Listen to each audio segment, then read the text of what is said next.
तो hello friends and welcome to our YouTube channel being pharmacist.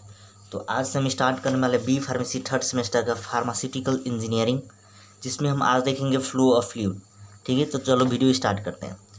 तो first unit है flow of fluid. इसमें सबसे पहले हम समझते हैं फ्लूइड क्या है।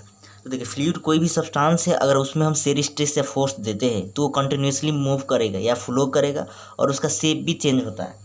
तो जैसे कि हम एग्जांपल में दिए हैं लिक्विड और गैस, तो इसको हम ऐसे समझते हैं। देखिए, कोई भी स्टेट्स ऑफ मैटर में सॉलिड, लिक्विड और गैस होता है। अगर हम सेमी सॉलिड की बात ना करें तो अगर सॉलिड में हम अगर कोई फोर्स देते हैं, इसको हम पुश करते हैं, तो यहाँ पर ये तो आएगा, मगर ये इसका शेप जो है ये शेप चेंज नहीं होगा। ये एक जगह से दूसरा जगह पर जाएगा मगर इसका शेप चेंज नहीं होगा।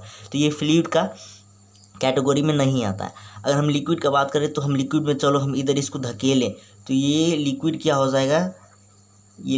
जाएगा, यहाँ पर उसका पूरा ये बिखर जाएगा और ये इसका जो है शेप भी चेंज हो जाएगा। तो इसको हम क्या बोलेंगे, फ्लूइड। ये फ्लूइड का कैटेगरी में आता है। अगर हम कोई एग्जांपल में बैलून ले, अगर बैलून में इसको हम छोड़ दें तो इसमें कि जितना भी हवा है, अगर हम इसको छोड़ दें तो इसका जितना भी हवा है, ये हवा पूरा हमारे एयर में मिक्स हो जाएगा, तो इसका शेप भी चेंज हो जाएगा। यानी कि ये जो है फ्लूइड का कैटेगरी में आता है।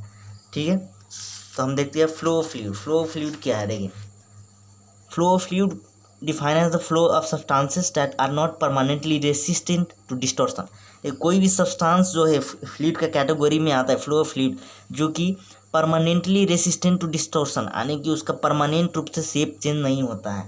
अगर हम लिक्विड का बात करें तो हम इसको अगर हम इतना बड़ा ग्लास में रखें तो ये ग्लास का शेप ले लेगा। अगर हम इसको बड़ा सा बाल्टी में रख दें, इसको बड़ा सा बाल्टी में रख दें, तो इसका शेप चेंज होगी और इसके नीचे नीचे आ जाएगा। यानी कि इसका जिस भी बर्तन में हम इसको रख देंगे उसका ही शेप ले लेगा। यानी कि ये लिक्विड जो है, इसका जो शेप है वो परमानेंट रूप से चेंज नहीं होगा। जिस बर्तन में रख देंगे उसी का शेप वो ले लेगा।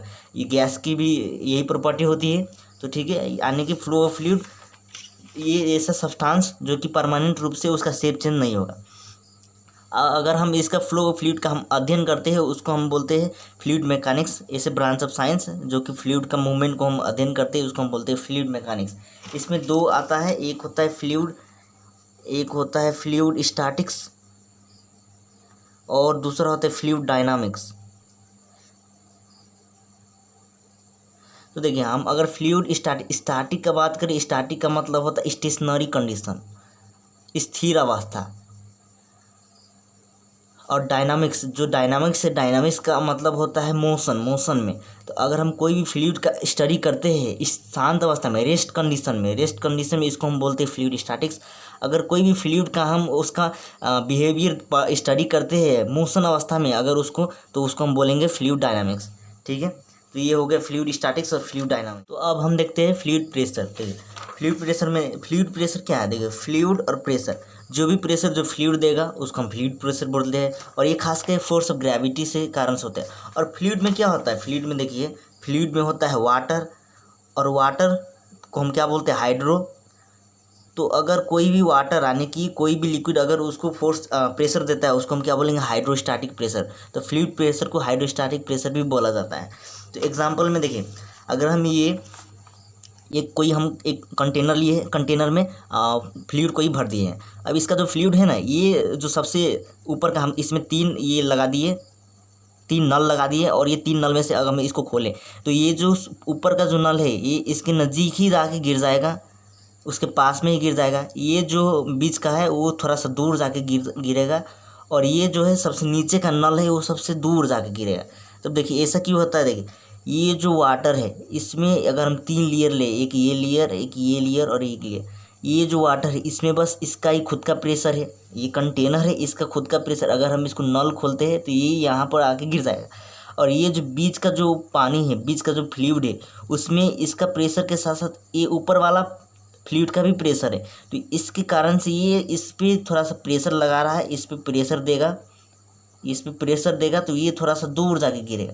अभी सबसे नीचे का जो वाटर है इस पे ये ऊपर का प्रेशर के साथ साथ ये बीच का भी प्रेशर होता है, तो इसी के लिए ये जो है फ्लूइड ये थोड़ा सा दूर जाके गिरता है, और ये खासकर फोर्स ऑफ ग्रेविटी के कारण से होता है। ठीक है, तब हम समझते हैं, एक थोड़ा सा डेरिवेशन इसका देखिए। हम लोग को पता है कि प्रेशर इक्वल टू फोर्स पर एरिया होता है।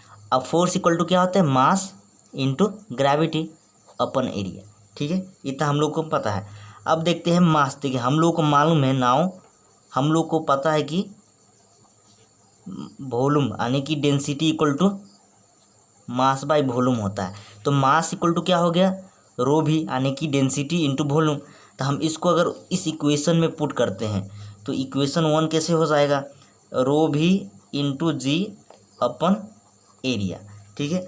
अब ये जो वॉल्यूम है, ये वॉल्यूम क्या है, सिलेंडर है, ये सिलेंडर है, तो सिलेंडर का वो क्या होता है, सिलेंडर का वॉल्यूम का फॉर्मूला क्या होता है, rho area into h into g into area. ये जो है वॉल्यूम, सिलेंडर का वॉल्यूम का फार्मूला क्या होता है, a into h, area into height. यानी कि देखिए नॉर्मल अगर स्ट्रक्चर हम रेक्टेंगल की बात करें तो रेक्टेंगल का वॉल्यूम का फार्मूला होता है area length into with into height. अब लेंथ इंटू विथ यानी ये सिलेंडर है तो सिलेंडर में क्या आ जाएगा, एरिया इंटू हाइट, ठीक है। तो एरिया कट जाएगा और इसका हो जाएगा रो एच इंटू जी। ये हो गया हमारा प्रेशर का derivation, pressure equal to rho into h into g. और यही जो है प्रेशर, ये जो प्रेशर ये नापा जाता है मैनोमीटर से। अब इसका जो मैनोमीटर जो होता है वो हम अगले लेक्चर में कवर कर लेंगे, जो कि दिया गया है सिलेबस में, टाइप्स ऑफ मैनोमीटर। तो ये हो गया प्रेशर का। अब प्रेशर का यूनिट क्या होता है, तो नॉर्मली हम लोग को पता है कि प्रेशर का यूनिट होता है पास्कल, ठीक है। अगर हम इसमें देखें, इस फॉर्मूले में देखें तो देखिए प्रेशर इक्वल टू क्या है, फोर्स अपन एरिया। तो फोर्स का फॉर्मूला क्या होता है, न्यूटन, और एरिया का मीटर स्क्वायर। तो हम इसको ये भी यूनिट हम इसको बोल सकते हैं, तो इसका पास्कल या तो न्यूटन पर मीटर स्क्वायर, ठीक है। तो ये हो गया हमारा फ्लूइड और फ्लूइड का पूरा लेक्चर। अगर वीडियो अच्छा लगे तो वीडियो को लाइक करें, कमेंट करें और सब्सक्राइब करें। तो मिलते हैं नेक्स्ट लेक्चर में। Thank you.